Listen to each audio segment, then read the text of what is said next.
Okay, so even the smallest sin will get a punishment in return. Basically, we reap what we sow, and it's about thoughts, actions, and speech.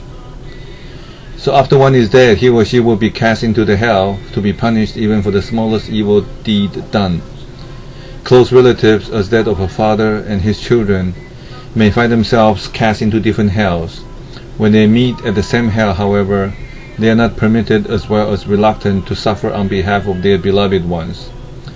By the supernatural power of our honored one, the Shakyamuni Buddha, I am now only relating to you the punishment of different hells in brief. I hope you will be kind enough to listen to me. So basically, this is not about creating anything. It's describing what is happening. Samantabhadra Mahabodhisattva replied, I have come to know about the punishment of evil deeds through actions, words, and thoughts long ago.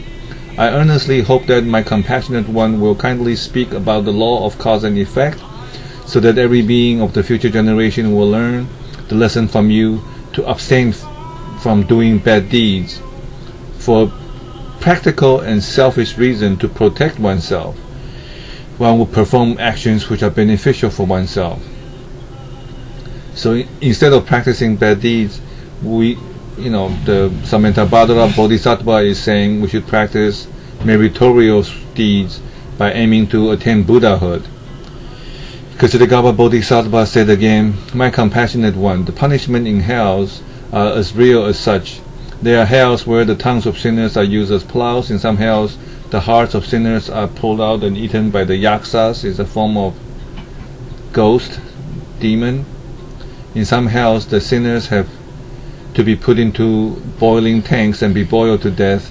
In some of the hells, sinners are forced to embrace burning brass pillars. In some of the hells, sinners are circulated by burning flame. Inside some of the hells, it is extremely cold, where sinners are frozen to death. In some of the hells, sinners have to float among the dirt of urine and manure. In some of the hells, there are flying iron weapons which crush the sinners' bodies. In some hells, there are burning spears which pierce through the suffering sinners. In some of the hells, the hands and feet of the sinners are made to hold or walk on burning irons. In some of the hells, the bodies of sinners are curled around by iron snakes. In some of the hells, sinners are chased by iron dogs. In some of the hells, sinners are forced to ride on iron asses. People who have committed sins by killing, theft, adultery, lying, slandering, abusing, gossiping, craving, and anger have to be cast into the above hells for punishment without any chance of escape.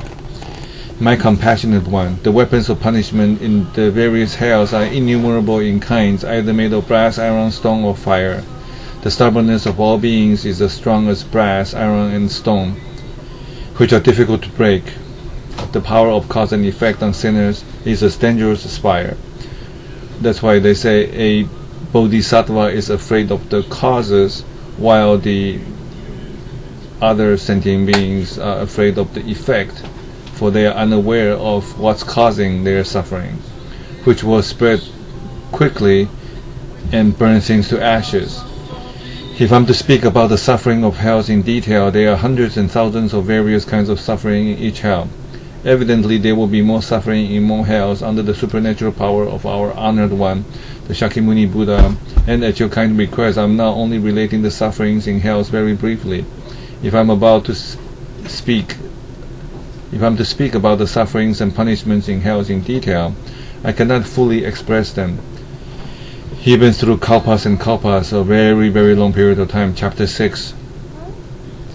Shakyamuni Buddha praising Kshitigarbha Bodhisattva.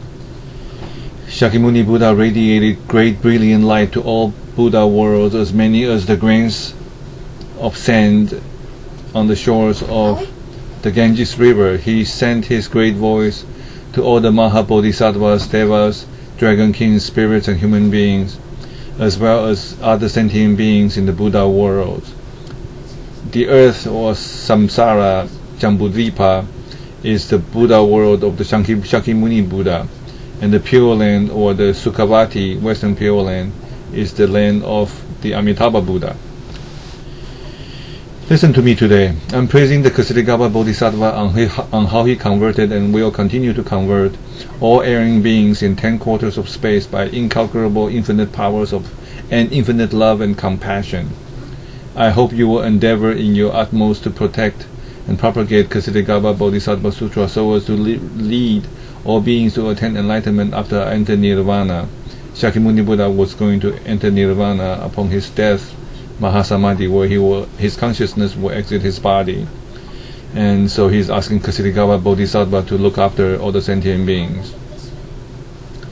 After Shakyamuni Buddha has spoken, Universal Bodhisattva spoke to the Shakyamuni Buddha with clasped hands. Respectfully, I have just heard your honored self praising the Ksitigarbha Bodhisattva for his incalculable infinite powers in relieving sentient beings, and hope that you, the honored of the world, will tell us in more details the ways and means by which Ksitigarbha Bodhisattva brings happiness and benefits to sentient beings, so that the future generation may understand and practice the teachings. At that time, Shakyamuni Buddha told the Universal Bodhisattva and all those who were present, "Please listen to me carefully. I will tell you briefly how Ksitigarbha Bodhisattva converted sentient beings and brought them to happiness and good merit." Universal Bodhisattva replied, "Please speak, honored of the world, and we shall all listen to you carefully." Shakyamuni Buddha told the Universal Bodhisattva, if both males and females in future will chant the name of Ksitigarbha Bodhisattva with clasped hands, praising him, paying homage to him, or admiring him, all those people will be exonerated from the sins that they have committed even 30 kalpas ago. This seems to be very, hard to believe. I guess the amount of money that Bill Gates has made, he has donated billions to help people in some third world countries and so on. So imagine he can come in and pretty much wipe out a disease from a certain village. So just to be known by him, a village or a state or a province can be free from certain disease. So just think about the great benefit by just having somebody know the name of your province or the name of the disease.